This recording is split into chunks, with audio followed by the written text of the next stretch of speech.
Hello there. This is Brian Scott. Brian's Game Night, I think it's called. Please push the like and subscribe buttons. I need more people. I got four viewers. I'm going to take another trip back. I've been reviewing books, RPG books today. I did Vampire the Masquerade second edition and 20th anniversary. Um, I'll just vaguely go over the storyline, the background of this book. Um, White Wolf, basically, at one point, they killed their line. They had done everything they could for the old world darkness. They create the new world darkness. In order to use this book, you also need another book, which I don't have on hand. Um, it's a blue book with a shadowy figure walking called The World Darkness. New World Darkness. I was talking about how I hated the combat system in the old game. Far better. It can be argued the first edition of this game. Oh, and by the way, the reason why there's so much glare is because I had to tape this thing to hold it together. This thing has fallen apart. To be fair, because I just used the heck out of it.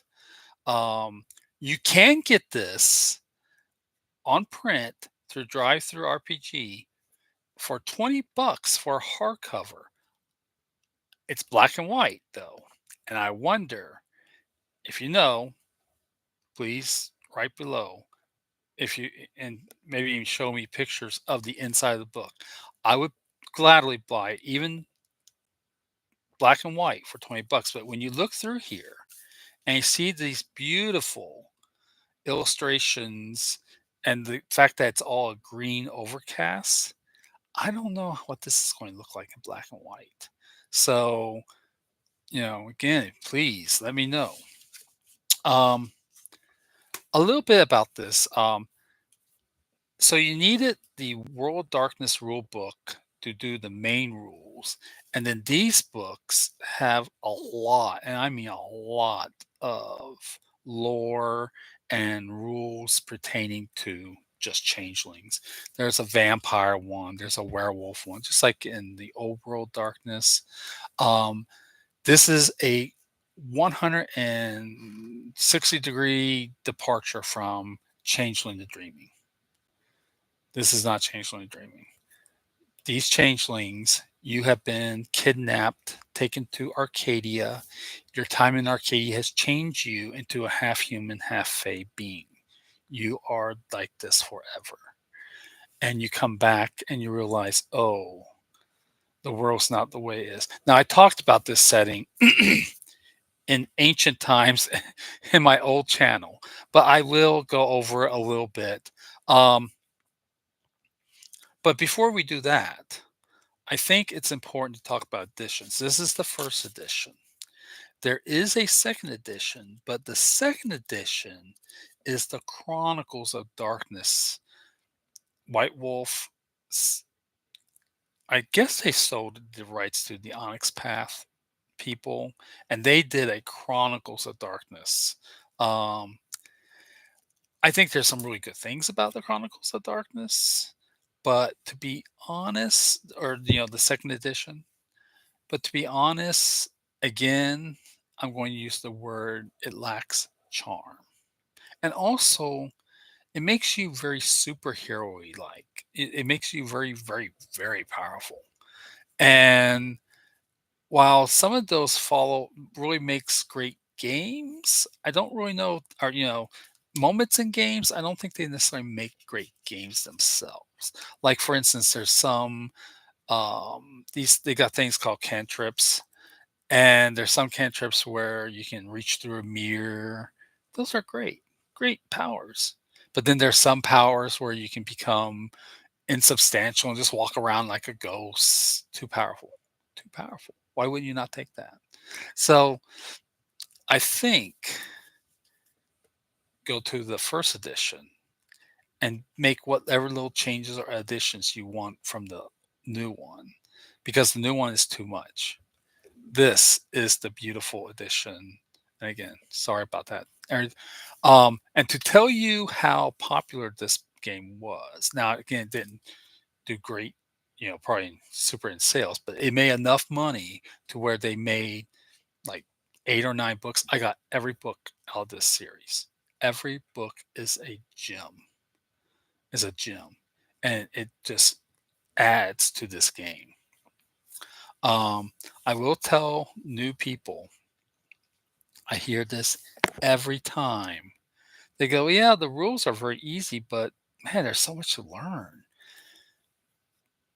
When you run this game, make certain that they realize you're not going to be able to learn the whole thing. Give them the rundown of what the game is, the elevator pitch, and say, these are the kifs you have, the seemings, the kifs.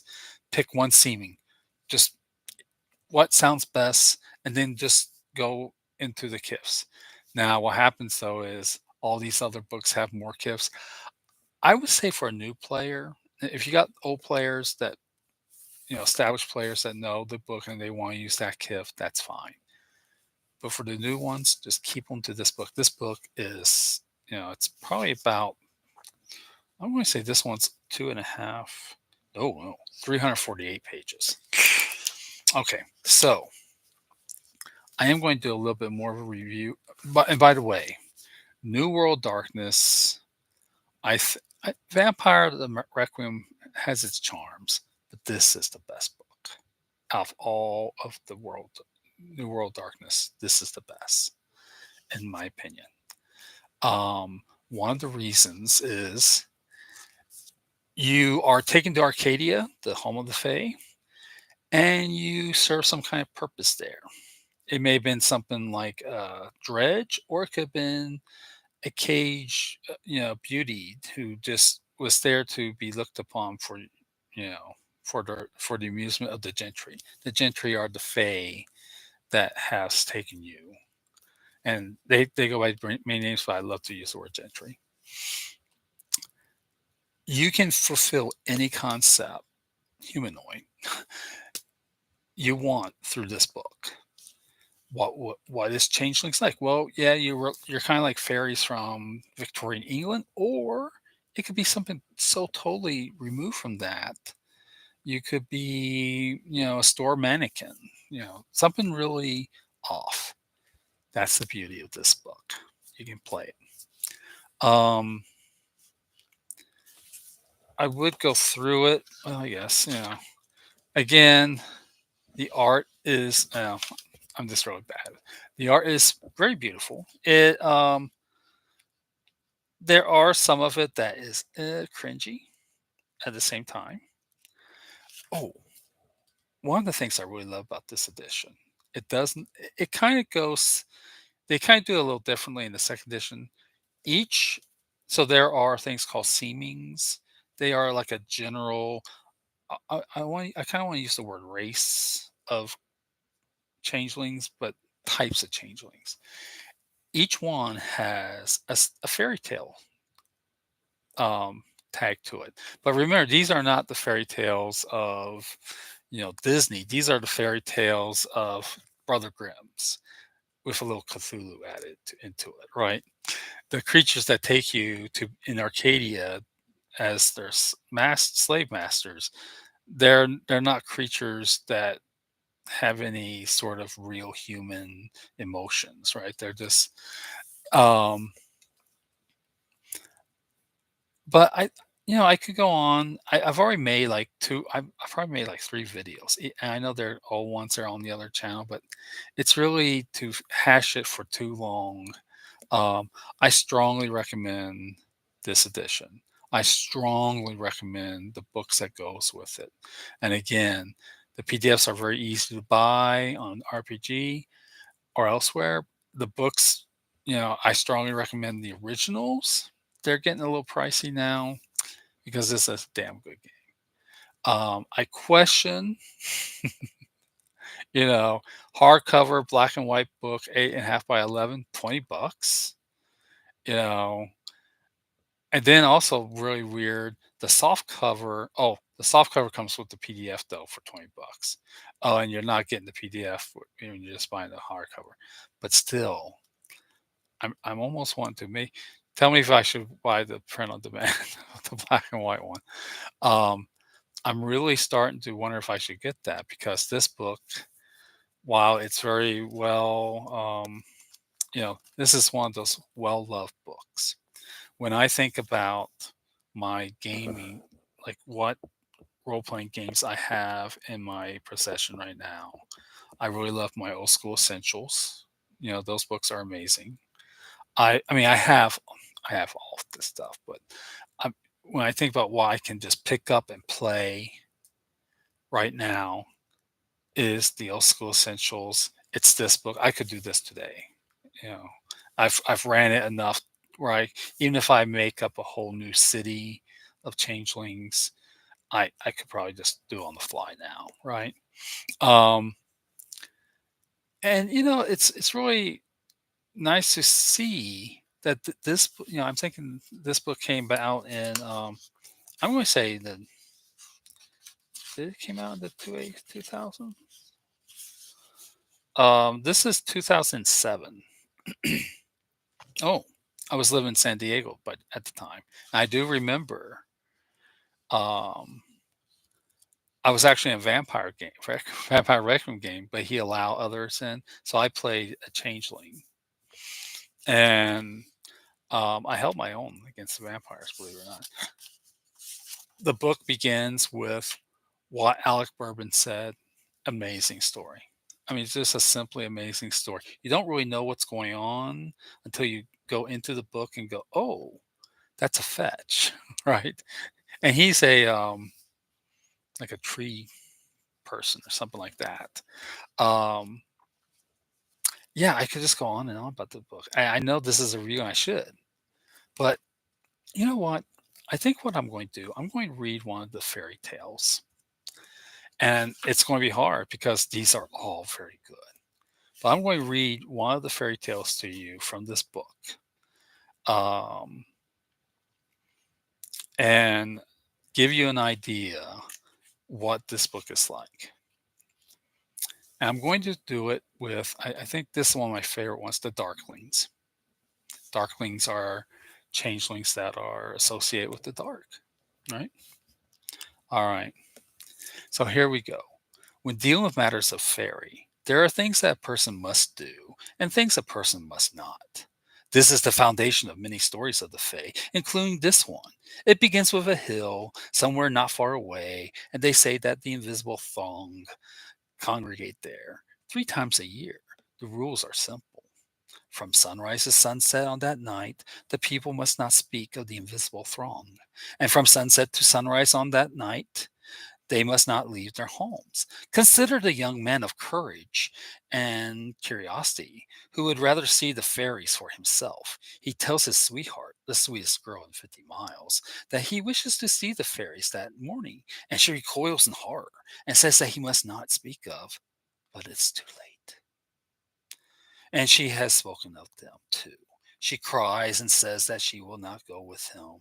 And she retires that night with her rosary and she prays. And the young man of courage and curiosity hides at sunset on the mound in a tree. And they see him as they swoop from the sky in their hundreds. And without warning, they descend upon the tree and sweep the young man of courage and curiosity away, and the tree with him. And 1 hour before dawn, the sweetest girl in 50 miles hears the voice of her sweetheart at her window, begging to be let in. She goes to the door and steps outside to embrace him, and she too is gone. One day, the young man, still of great courage but no longer great curiosity, will escape. His sweetheart will never will. She is theirs forever. Changelings know that their deeds have consequences, but very few feel those consequences more keenly as the changelings who called themselves darklings. Many were stolen away as the consequence of attracting the attentions of the Fae. The darklings' obsessive clinging to the solace of the night is the consequence of living or of having been imbued with shadows. Their love of quiet is the consequence of having lived in a world where all was whispering, all was rustling and snapping twigs and creeping fear. The Darklings believed that they found it hardest to escape from the lands of the Fae because their way back was hidden from them.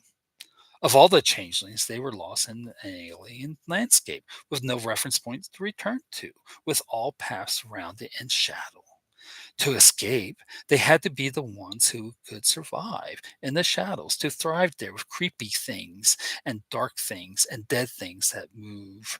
Having come back, they are the changelings who wait in the shadows. Get the fucking book. It's good.